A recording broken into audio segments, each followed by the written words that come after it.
আসসালামু আলাইকুম। আজকে আপনাদেরকে আমি দেখাবো সিম্পল জিনিস, ঘরের মধ্যে অল্প কাটা জিনিস উপকরণ দিয়ে কিভাবে শরীরের হাতের যত্ন নিতে হয়। এখন আমি প্রথমে নারকেল তেল ম্যাসাজ করছি। এটা স্কিনের জন্য নারকেল তেল খুবই ভালো, হালকা তেল দিয়ে নিচ্ছি। দেখতে পাচ্ছেন বাটিতে নারকেল তেল, এখানে গোলাপ জল মিশ্রিত পানি, এটা লেবু, এটা ময়দা। এখন নারকেল তেল ম্যাসাজ করছি।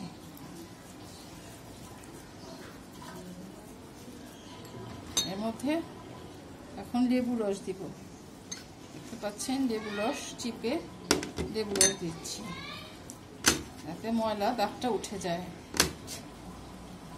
দেখতে পাচ্ছেন লেবু রস দিয়ে বেশিক্ষণ রাখবেন না, 1-2 মিনিট ম্যাসাজ করবেন, তাহলে কালো দাগ ময়লা সব উঠে যাবে। তারপরে এই তেলটা উঠিয়ে নিচ্ছি। উঠালেই সব দাগ উঠে যায়। 1 মিনিট 2 মিনিট এর বেশি ম্যাসাজ করবেন না, স্কিনের ক্ষতি হয়। তেল দেওয়াতে বেশি ক্ষতি হচ্ছে না, তেল দিবেন তাহলে কোনো ক্ষতি হবে না ইনশাল্লাহ। এখন এই গোলাপ মিশ্রিত পানির সঙ্গে ময়দা দিয়ে দিব। ময়দা স্কিনের জন্য অনেক ভালো, সব ময়লা দাগ উঠে যায়। দেখতে পাচ্ছেন ময়লা গোলাপ জলের সঙ্গে ময়দা দিয়ে দিচ্ছি হাতে। দেখতে পাচ্ছেন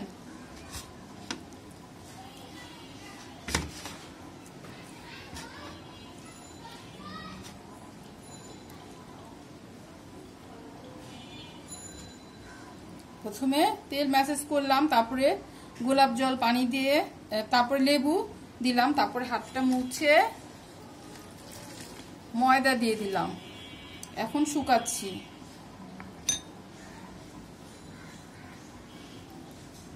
5 মিনিট 5 মিনিট শুকাবেন।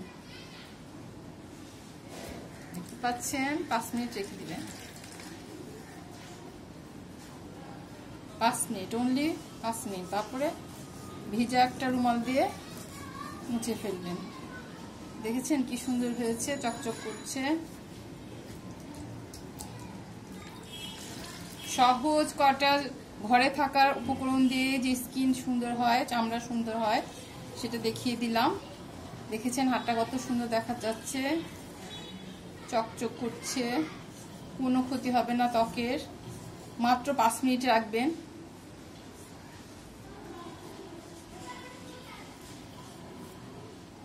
তো সবাইকে অনেক অনেক ধন্যবাদ জানিয়ে শেষ করছি। ভালো থাকেন সবাই, সুন্দর থাকেন, শরীরের যত্ন নেবেন, ত্বকও শরীরের যত্ন নেবেন। ভালো থাকেন সবাইকে অনেক অনেক ধন্যবাদ জানিয়ে শেষ করছি।